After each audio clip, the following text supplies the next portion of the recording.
मंडी बहाउद्दीन में पुरानी दुश्मनी का अंजाम, नामालूम कार सवारों की गाड़ी पर फायरिंग, बाप बेटे समेत 3 अफराद जाम बहक, 2 भाइयों समेत 3 अफराद शदीद जख्मी हो गए। 2 की हालत नाजुक, DHQ मंडी बहाउद्दीन में भेज दिया गया। मंडी बहाउद्दीन के इलाका चनी रहमशाह पुल के करीब सरगोदा रोड पर घात लगाए बैठे नामालूम अफराद ने गाड़ी पर अंधाधुंध फायरिंग कर दी, जिसके नतीजे में 12 साला फरहाद मुनीर, 52 साला मुनीर अहमद, 40 साला मोहम्मद यूसुफ जाम बहक, जबकि अली हमजा, नजीर अहमद और हामिद मुनीर शदीद जख्मी हो गए। नामालूम अफराद मौके से कार पर सवार होकर फरार हो गए। पुलिस ने जिला भर की नाकाबंदी करवा दी। मकतूलीन और जख्मी फालिया से अपने आबाई गांव रुकन जा रहे थे। अली हमजा, नजीर अहमद और हामिद मुनीर की हालत तशवीशनाक होने के पेश नजर डिस्ट्रिक्ट हेडक्वार्टर अस्पताल मंडी बहाउद्दीन रेफर कर दिया। गाड़ी में सवार मकतूल मुनीर अहमद के 3 बेटों में से 1 जाम बहक, जबकि 2 बेटी शदीद जख्मी हैं। पुलिस ने मौके पर पहुंचकर तफ्तीश का आगाज कर दिया है।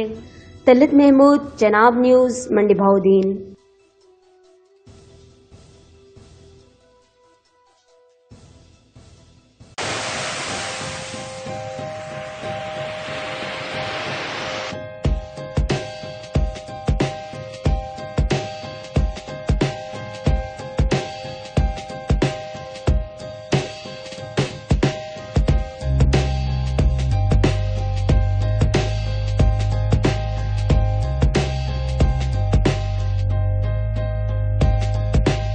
हर खबर पर पहली नजर सिर्फ चनाब न्यूज पर।